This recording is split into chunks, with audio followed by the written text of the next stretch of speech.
ఈ కార్యక్రమాన్ని సమర్పిస్తున్న వారు వాసవి గ్రూప్. మీ కలలను నేను నిర్మిస్తా. ఈ కార్యక్రమాన్ని సహసమర్పిస్తున్న వారు అందరికీ నమస్తే. గరం గరం వార్తలకి స్వాగతం. ఇవాళ కూడా మీకోసం చాలా వార్తలు పట్టుకొచ్చినాం. అంతకంటే ముందుగాల హెడ్లైన్స్. కుర్చీల దేవరాజుగా మారిన రాజేష్. ఈ దేర్దమాగాడు మనకు రాజేంటి అనుకుంటుంది ప్రభు. చంద్రబాబు రూల్స్ పెడతాడు, పాటించడు. కొడుకు స్పెషల్ ఫ్లైట్ ఎక్కి పుట్టపర్తి వెళ్లారు. విజయ్ ని అడిగినట్టు చెప్పమన్నారు త్రిషను. అభిమాని మాటకు ఆపుకోలేకపోయింది సిగ్గును. గ్యాస్ ఆటోలకు సెక్యూరిటీగా పోలీసులు. తప్పవన్నట్టేనా ఫ్యూచర్ల కష్టాలు. సింగర్ మీద పోషిండ్రు మస్తు నోట్లు. ఫుల్లు ఖుషి అయినరు అభిమానులు. రాజాదిరాజ రాజ గౌతమ్ గంభీర రాజ మార్తాండకి వెంకటేశ రాజ కుంకుమ తిలక పరాగ్ పాన్ పరాగ్. ఎవరక్కడ?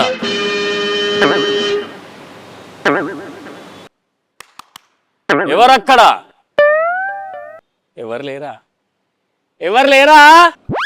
నేనున్నాను ప్రభుదేవా. ఎన్నిసార్లు చప్పట్లు కొట్టాలి మీకోసం? మీరు నా కోసం కొట్టారా? ఇంకా దోమలు కొడుతున్నారేమో అనుకున్నా. ఇంతకీ మా గురించి రాజ్యం ఏమనుకుంటుంది? ఈ దేర్దమాగాడు మనకు రాజేంటి అనుకుంటుంది ప్రభు.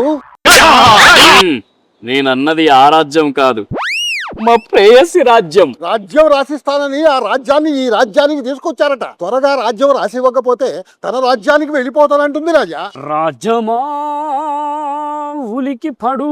ఏంది మీ రాజ్యం లొల్లి? మంత్రి తిరకాసు, ఎవరో అడుక్కునే వాళ్ళు వచ్చినట్టున్నారు. హారం ఇవ్వు, ఆహారం కొనుక్కుంటారు. ఆవిడ మన రాజ్యంలో యాంకర్ రాజా. గరం గరం వార్తలు చదువుతుంటుంది. నీ ముఖానికి నువ్వు రాజువు, ఆయన మంత్ర. నా ముఖానికి కాదు, రాజ్యానికి రాజు. ఏం పేరయ్యా తమరి పేరు? రాజా కుర్చీల దేవ. రాజా కుర్చీల దేవ. కుర్చీల దేవానా? బల్లాల దేవా ఉంటే తప్పు లేదు గాని కుర్చీల దేవా ఉంటే తప్పు వచ్చిందా? సర్లే గాని వార్త తెచ్చినవో చెప్పు. వార్త? రాజుని నేను వార్త దేవడం ఏంటి? రాజువా? పగటి కలలు అంటున్నావా? కలేంటి? బై బర్త్ రాజుని నేను. బై బర్త్ లేదు, పై బర్త్ లేదు. ఈ కాలంలో రాజులేందిరా గాజు మొక్కపోడా. నువ్వు కూడా క్లెలియా వెడ్డియర్ లా కలలు కంటున్నట్టున్నావు. క్లెలియా వెర్డియరా? ఫ్రాన్స్ దేశం అమ్మాయి. ఆమెం కలలు కన్నది? మరి ఏం గోసున్నదో ఏమో గాని పాపం బుజ్జి సూసైడ్ అటెంప్ట్ చేసిందట. దాంతో ఏదో ప్రాబ్లం వచ్చి 1 నెల రోజులు కోమాలకు పోయిందట. ఆయన ఇప్పుడు కోమాల నుంచి తేరుకోగానే ఏరి నా పిల్లలు ఎక్కడా, నేను నా పిల్లలను చూడాలి అని అడిగిందట. దాంట్లో కలలు కనేదేముంది?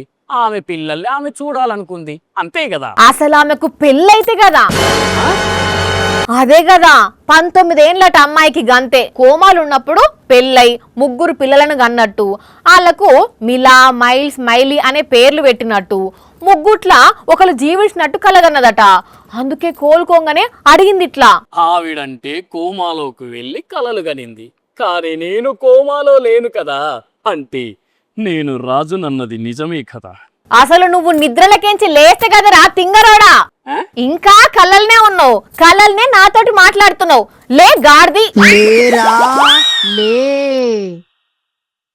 వాణి, ఎంతసేపు అంటావు రా సిగ్గు లేకుండా? అది కూడా ఆఫీస్ లో మళ్ళా. ఎంతసేపు నీతో మాట్లాడింది నిజం కాదా? నాతోటి మాట్లాడినావా? ఏం మాట్లాడినావు? క్లెలియా వెడ్డియార్ అనేట ఆమె కోమాలో ఉండి పెళ్ళైనట్టు కలలు కన్నదని చెప్పిన ముచ్చట. ఆమె కోమాల కలలు కన్నట్టు ఆమె వార్త చెప్పాలని ఆలోచించుకుంటా నువ్వు నిద్రల కలలు కంటున్నావా ఏంది? అంటే ఇదంతా నిజం కాదా? వామ్మో, ఇంకా నయం నేను కోమాలకు పోలే. ఏడుకోతున్నావు వార్త చెప్పకుంటా? ఓ వారి ఈయనతోటి ఏగలేకపోతున్నా రోజు రోజుకు. చిచ్చి. టీడీపీ లీడర్లు లోకేష్ ను ఎట్లా చోకుతారుల్లా? తోపు తురు. ఈసోంటి లీడరు మన ఏపీకి మంత్రిగా ఉండటం జనాలు చేసుకున్న అదృష్టం. ముఖ్యంగా విద్యాశాఖను దగ్గర పెట్టుకొని ఇరగదీస్తున్నాడు. ఒక్క మాటలు చెప్పాలంటే మన చిన్నబాబు గారు చంద్రబాబు గారిని మించిపోయాడని డప్పుల మీద డప్పులు కొడుతుంటారు కదా. మైకు దొరికితే అసలు ముచ్చట పక్కన పెట్టి లోకేష్నే జాకీలు పెట్టి లేపుతారాయే. కానీ అదే లోకేష్ నియోజకవర్గంలో ఆయన ఏల్తున్న విద్యాశాఖల ఆఫీసర్లు ఎంత పని చేసిర్రంటే, ఈ ఏడాది గంక ఏపీలో విద్యాశాఖకు అవార్డు ఇస్తే బెస్ట్ అవార్డు మంత్రి లోకేష్ కు, అటెంక్ అవార్డు ఈ షెల్లెకు మార్కులు వేసిన ఆఫీసర్లకి ఇవ్వాలనుల్లా. అవు మరి అట్లున్నది అలా పనితనం.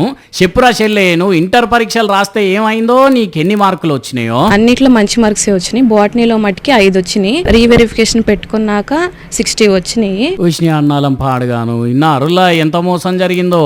పనిగల్ల ఏపీ విద్యాశాఖ ఆఫీసర్లు రామసక్కదనంగా పరీక్ష రాసిన ఈ షెల్లెకు బోటనీలో ఉత్త 5 మార్కులు వేసి రిజల్ట్ ఇస్తే అటెంక రీకౌంటింగ్ పెడితే 60కి 60 మార్కులు వచ్చినాయట. మరి లోకేష్ వారు ఏం గైడెన్స్ ఇచ్చిండ్రో, వాళ్ళు ఏం పాటించిండ్రో గాని మంచిగా పరీక్ష రాసిన ఈ షెల్లే ఇన్ని రోజులు ఇంటి దగ్గర ఉండి ఏడవాల్సిన పరిస్థితి వచ్చింది పాపం. నాకు జరిగినట్టే ఎవరికి జరగదు. ఇప్పుడన్నా స్ట్రిక్ట్ గా పేపర్ కరెక్షన్ చేసేటప్పుడు ఉండండి. పేపర్ దిద్దే వాళ్ళు చూసుకొని దిద్దండి. అయ్యా మంత్రి నారా లోకేష్ గారు, ఇన్నరా జర మీ విద్యాశాఖ మీద పనితనం చూపెట్టి పిల్లలకు అన్యాయం జరగకుండా చూడండి అయ్యా. ఘోరంగా 60 మార్కులు వస్తే ఉత్త 5 మార్కులు వేసి రిజల్ట్ ఇచ్చుడేం సారు? గుంటూరు జిల్లా మంగళగిరి మండలం నూతక్కి ఊరు ఈ షెల్లది. పేరు కర్లపూడి కావ్య. కానీ చూడండి, లోకేష్ సొంత నియోజకవర్గంలోనే విద్యార్థులకు ఎటువంటి పరిస్థితులు వచ్చినాయో. తమిళనాడు సీఎం గా విజయ్ అవుడేమో గాని ఎక్కువ త్రిషనే వార్తల్లో ఉంటుందిలా.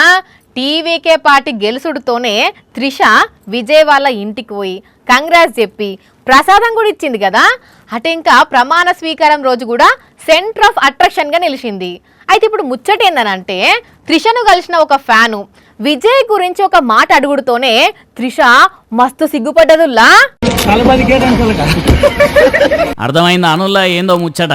తలపతిని అడిగినట్టు చెప్పండి అనగానే త్రిష మేడం ముషిముషి నవ్వుకుంటా తలకాయ కిందికి దించుకున్నది. మేడం ఒక సినిమా చూసి వచ్చుకుంటా ఇట్లా కార్లు ఎక్కంగానే అదే సినిమా చూసి వచ్చిన ఒక ఆయనే ఇట్లా తలపతిని అడిగినట్టు చెప్పండి మేడం అని అనుకొచ్చిండు. మరి ఆయనకేమనిపించిందో, అసలే ఇప్పుడు విజయ్ ఉత్త వీరో కాదు, తమిళనాడుకు ముఖ్యమంత్రి.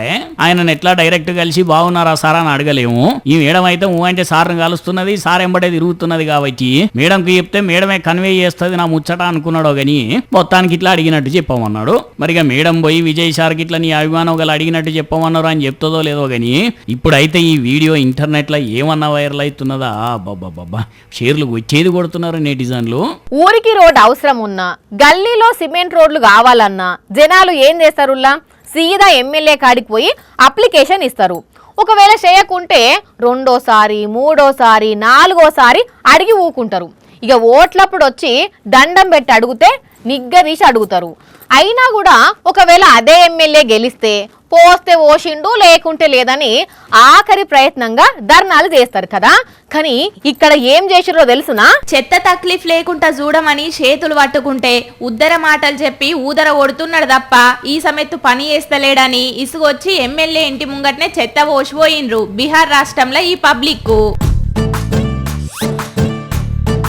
అబ్బర కొడుకా, ఊర్లో తడి చెత్త పొడి చెత్త కంపు కొట్టే చెత్తను మొత్తం ఎమ్మెల్యే ఇంటి ముంగట్నే పోసి ముక్కులు మూసుకునే పని చేసిండ్రు కదా.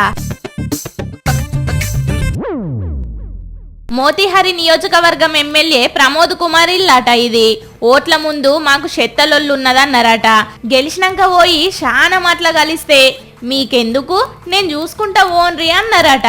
కానీ రోజులు గడుస్తున్నా కలవకపోవడమే గాక ఎక్కడన్నా కలిస్తే దూరంగా పోతుండేసరికి ఇంత పనికొచ్చినవా తాత మా ఓట్లతోని గెలిచి అని ఈ పని చేసిండ్రన్నట్టు.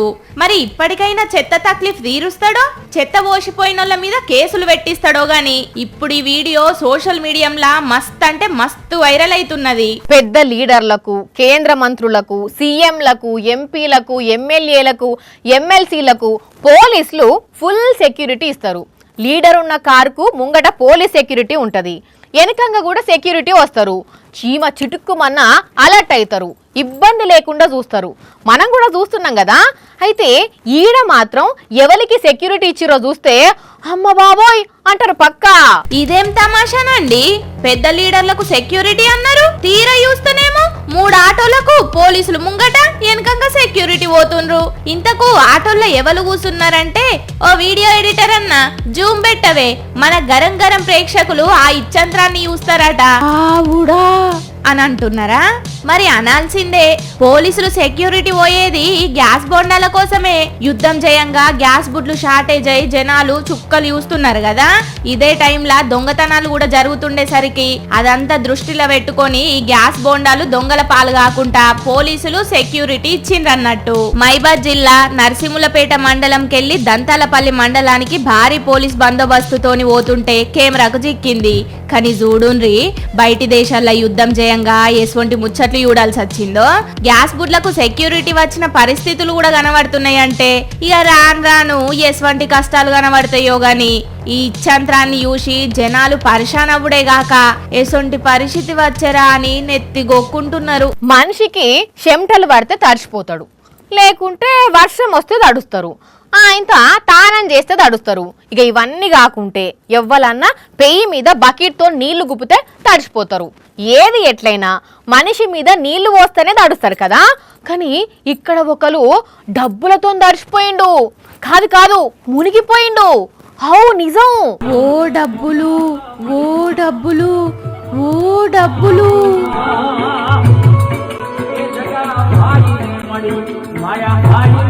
చేతులతో డబ్బులు పోసుడే కాదు, ఏకంగా బస్తా ఎత్తే పోసిండ్రు కదా. అగో ఏకంగా మునిగిపోయిండు పో. పెండ్లి హల్దీ ప్రోగ్రామ్ లా పిల్లగాని మీద బిందెలతోని నీళ్లు పోసినట్టే డబ్బులు పోసిండ్రు. వీళ్లకు ఇంతగానం డబ్బులు ఎక్కువైనాయా? అసలు ఎందుకు ఇట్లా డబ్బులతోని మనిషిని ముంచిండ్రు అంటే ఈ డబ్బులన్నీ ఈ ప్రోగ్రామ్ చూసేటందుకు వచ్చినోళ్ళే ఇచ్చిండ్రులా, అందుకే ఇట్లా పోసిండ్రు. రాష్ట్రంలా పాటల ప్రోగ్రాం పెడితే ఈ పాటగాడు ఏకదంగా వాడేసరికి మస్తు ఖుషి అయిన ప్రేక్షకులు ఇట్లా డబ్బులు ఇస్తే వాటిని ఈ ప్రోగ్రాం పెట్టినోళ్ళు ఇట్లా పోసిండ్రు. ఖర్చుల వరకు వీళ్ళు తీసుకొని ఇక తాతిమ్మ పైసలను పిల్లల చదువుల కోసం ఖర్చు పెడుతున్న ఒక ట్రస్ట్ కి ఇస్తారట.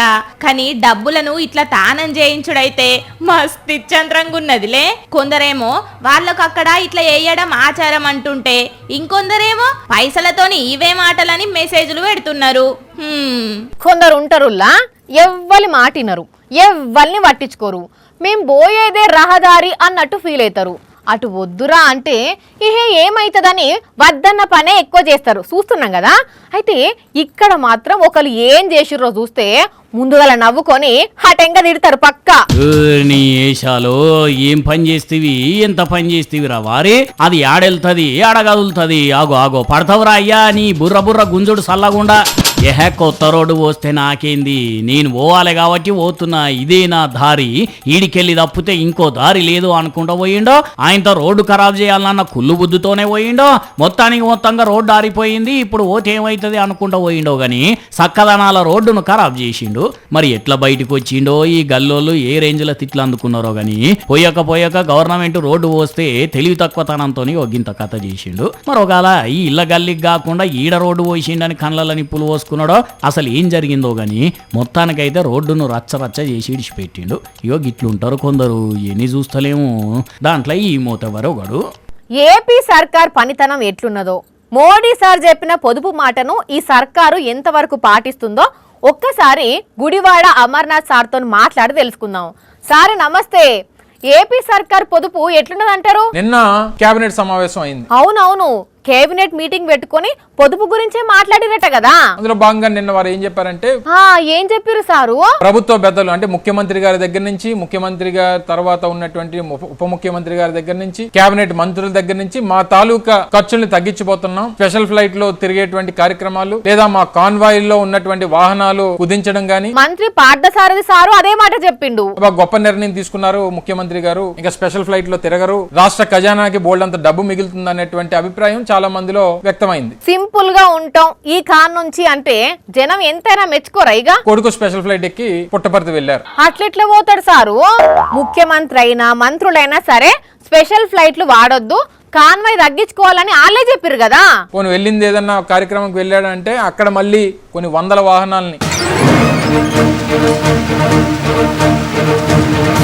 మోడీ అమిత్ షా కంటే కూడా లోకేష్ కాన్వాయ్ ఎక్కువ ఉన్నట్టున్నది కదా. ఈ 2 సంవత్సరాల్లో ముఖ్యమంత్రి గారు ఈ స్పెషల్ ఫ్లైట్లకి వారు ఖర్చు చేసినటువంటి సొమ్ము అక్షరాల 120 కోట్ల రూపాయలు. సంపద సృష్టించేది లేదు గాని ఉన్న సంపదను స్పెషల్ ఫ్లైట్లకే ఖర్చు పెట్టేటట్టున్నారు కదా. ఈ చెప్తున్నటువంటి మాట చెప్తుండగానే ముఖ్యమంత్రి గారు కొడుకు ఫ్లైట్ ఎక్కి వెళ్ళిపోయాడు, స్పెషల్ ఫ్లైట్ ఎక్కి వెళ్ళిపోయాడే ఏంటి అని చెప్పి చాలా మంది వాళ్ళు మాట్లాడుకుంటే ఆ పార్టీలో ఒక పెద్ద మనిషి అన్నాడట, ఏమన్నారు సారు? చంద్రబాబు నాయుడు గారు రూల్స్ పెడతారు తప్ప ఫాలో అవ్వరు. అట్లనే ఉన్నది చూస్తుంటే కూడా. చంద్రబాబు నాయుడు గారు ప్రజలకి చెప్పేటువంటి మాట ఏది ఆయన ఫాలో అవ్వడు. తెలిసిందే నాయిగా. అయినా వీళ్ళు ఏదన్నా పాటిస్తారు అని నమ్మితే అది మన అమాయకత్వం అయిపోతుంది. ఉంటున్నా సరిగా మళ్ళెప్పుడన్నా మాట్లాడుకుందాం. పెళ్ళంటే ఎంత హడావిడి ఉంటది, ఏం కథనుల్లా. ఎన్నో వస్తువులు కొనాలి, నెల రోజుల ముందు నుంచే అన్ని ప్లాన్ చేసుకోవాలి, అందరినీ పిలవాలి. అయినా ఏదో ఒకటి మర్చిపోతూనే ఉంటాం. అట్లనే గిడొక పెళ్లిలా హోమం కాల్చే కట్టెలు మర్చిపోయినరు. ఇక అప్పుడు అందరూ అయ్యో ఇప్పుడు ఎట్లా అని అంటుంటే పెండ్లి పిల్ల ఏం చేసిందయ్యా అంటే, పిల్లగాడు మండపంలో ఉన్నారు, పంతులు హోమం కాల్చేతందుకు అన్ని ఏర్పాట్లు చేసిండు, కానీ తీరా చూస్తే కట్టెల్లేవు. అప్పుడు అందరూ టెన్షన్ పడుతుంటే పెళ్లి పిల్ల అప్పటికప్పుడు ఫోన్ తీసి ఆన్లైన్లో ఆర్డర్ పెట్టింది. ఇక 5 నిమిషాలల్లా హోమం కట్టెలు పట్టుకొని డెలివరీ బాయ్ ఫంక్షన్ హాల్కి వచ్చిండు. ఇక వెంటనే ఆయన చేతులున్న కట్టెలు తీసుకొని మండపం మీదకి పోయిండు. కానీ మొదలు ఈ డెలివరీ బాయ్ని చూసి అందరూ షాక్ అయినరట. గీనేంది గీ ఫంక్షన్లకు ఏమో డెలివరీ చేసేటందుకు వచ్చిండు, పెళ్లికి వచ్చిన వాళ్ళు ఏం బుకింగ్ చేసిండ్రని. కానీ తీరా అసలు ముచ్చట తెలిసి అందరూ సంబరపడ్డరు. కానీ అప్పటికప్పుడు ఆ ఆలోచన వచ్చుడు గ్రేట్ కదా. అంతా ఆన్లైన్ మహిమ. ఈ లెక్కన చూస్తే ఏం కొనకపోయినా మండపంలో కూసుండి అయ్యగారు అడిగిన కొద్దీ ఆన్లైన్ లో ఆర్డర్ పెట్టే రోజులు కూడా వస్తాయి కావచ్చు అని అంటున్నారు ఈ వార్త చూసిన కొందరు పబ్లిక్. చూసారు కదా, ఇవి ఇవాల్టి గరం గరం వార్తలు. మళ్ళొచ్చే ఎపిసోడ్ లో ఇంకిన్ని గరం గరం వార్తలతో కలుద్దాం. మన టైం అయితే గుర్తుకున్నది కదా, రాత్రి 8:30కు, మళ్ళీ పొద్దుగాల 8:30కు. మర్చిపోకుండా చూడుండ్రి. టాటా.